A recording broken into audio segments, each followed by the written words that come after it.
Outer ring road inside మాత్రమే 1,34,00,000 మంది నివసిస్తున్నారు అధ్యక్ష. అంటే ఇక్కడ మోర్ దాన్ 1/3.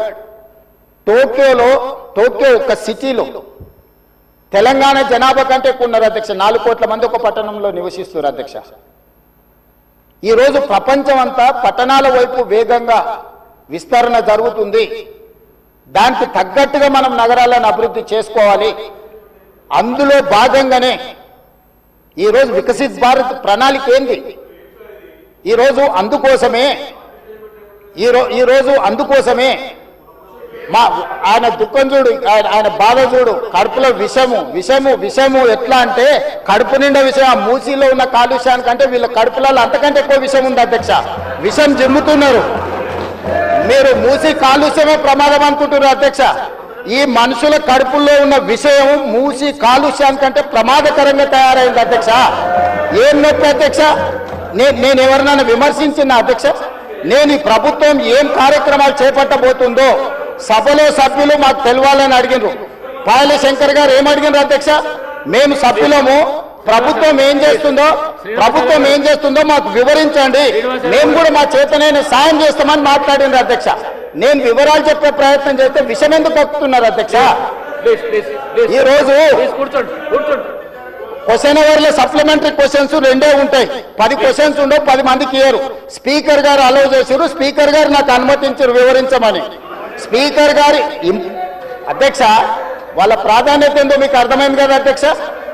ఈ చర్చ జరగవద్దు, ఈ నిజాలు ప్రజలకు తెలియవద్దు. విషం కడుపు నిండా విషం. మీరు కళ్ళు చూడండి అధ్యక్ష, అసలు వాళ్ళ కళ్ళలో చూడండి. వాళ్ళ కళ్ళెగ్గిన ఓలే శక్తి ఉంటే ఆ విషపు కళ్ళతో చూస్తే మొత్తం కాలి బూడిదైపోయేటట్టు చూస్తున్నారు అధ్యక్ష. కప్పిపుచ్చుకోవడానికి అద్దాలు పెట్టుకుంటున్నారు అధ్యక్ష. అది కప్పిపుచ్చుకోవడానికి అద్దాలు పెట్టుకుంటున్నారు అధ్యక్ష. అద్దాలు పెట్టుకున్నా మీ విషపు చూపులు ప్రజలకు అర్థమవుతాయి. అందుకోసమని నా మాట ఒక్కటే అధ్యక్ష. ఈరోజు తెలంగాణకు ఈరోజు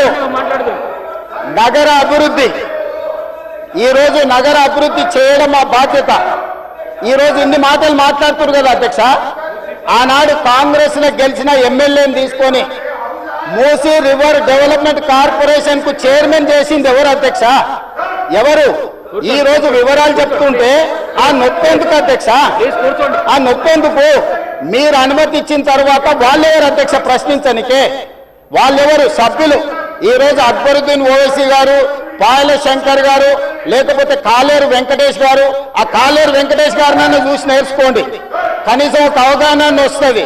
స్పష్టంగా నేను అంబర్పేట పోయినప్పుడు చెప్పిండు, 100% అంబర్పేట శాసనసభ నియోజకవర్గంలో మేము మూసీ నది ప్రక్షాళనకు సహకరిస్తాము. మా పేదలకందరికీ మంచి ఇండ్లు కట్టించండి, మా ప్రభుత్వ కార్యాలయాలు కట్టించండి, మా ప్రాంతాన్ని అభివృద్ధి చేయండి. నేనే ముందు బాగానే నిలబడి మూసీ నది ప్రక్షాళనకు సహకరిస్తానని అంబర్పేట ఎమ్మెల్యే కాలేరు వెంకటేశ్వర గారు ముందుకు వచ్చి బహిరంగంగా మైక్లో చెప్పిండు. నిన్నగాక మొన్న వచ్చి నన్ను కలిసి చెప్పిండు. ఆ పక్కనే ఉప్పల్ ఎమ్మెల్యే లక్ష్మారెడ్డి గారు వచ్చి కలిసి, సార్ మా ప్రాంతాన్ని అభివృద్ధి చేయండి, మూసీ నదిని ప్రక్షాళన చేయడం ద్వారా మా ప్రాంతానికి ఉపయోగపడుతుంది, మీరు చాలా మంచి పని చేస్తారు, మీరు వేగంగా ముందుకు వెళ్ళండి, మా వైపు నుంచి మీకు ఏం సహకారం కావాలని చెప్పి ఆ శాసనసభ్యులు వచ్చి కలిసిరు అధ్యక్ష. ఇవాళ నేను ఒకటే అడుగుతున్నా అధ్యక్ష, ఈ రోజు మూసీ నది ప్రక్షాళన చేసుకుంటే నల్గొండ, ఈరోజు మూసీ నది ప్రక్షాళన మేము చేస్తున్నామంటే మీరు చెయ్యాలంటున్నా వద్దంటున్నా? ఒక్క మాటలో చెప్పండి. మీరు చెయ్యాలనుకుంటే ఏం చెయ్యాలో సూచన ఇవ్వండి. వద్దంటే మీ కడుపు మంటేందో చెప్పండి, తెలంగాణ ప్రజలు నిర్ణయించుకుంటారు. అందుకే ఈరోజు మూసీ నది పరివాహక ప్రాంతాన్ని నైట్ ఎకానమీగా మారుస్తా అని చెప్పిన అధ్యక్ష. పట్టణం అంతా రాత్రి 9 గంటలకు నిద్రపోతే రాత్రి 9 గంటల నుంచి ఉదయం 6 గంటల వరకు మూసీ నది పరివాహక ప్రాంతంలో నైట్ ఎకానమీని రివైవ్ చేసి అక్కడ హోటల్స్, ఆఫీసులు, అదే విధంగా ఫుడ్ కోర్ట్స్, కల్చరల్ యాక్టివిటీస్ వీటన్నిటిని కూడా ప్రపంచ స్థాయి నగరంగా మార్చడానికి నైట్ ఎకానమీని ఓపెన్ చేయబోతున్నామని చెప్పినాం అధ్యక్ష. ఆ ప్రాంతంలో ఉన్న ప్రతి వాళ్లకు, నష్టపోయే వాళ్లకు, అత్యధికంగా నష్టపరిహారం ఇచ్చి బ్రహ్మాండమైన కాలనీలు కట్టించిస్తాం అధ్యక్ష. ఈ రోజు వాళ్ళు ఏ పరిస్థితి లేనోళ్ళు, ఏ దిక్కు లేనోళ్ళు, సర్వం కష్టాలలో మునిగేటోడే మూసి పక్కన పోయి ఇల్లు కట్టుకుంటాడు అధ్యక్ష. మూసీలో ఉండే దోమలు కానీ, కంపు కానీ, అక్కడ ఉన్న వాతావరణం కానీ, శవాలు కొట్టుకొస్తుంటే ఎవరైనా అక్కడ ఉండాలనుకుంటారు అధ్యక్ష. ఏ పేదోడైనా మీరు చెప్పండి అధ్యక్ష. ఒకప్పుడు నందనవనం కట్టింది కదా అధ్యక్ష, మూసీ నదిలో ఉన్న వాళ్ళని తీసుకెళ్లి. ఈ రోజు ఆ ప్రాంతంలో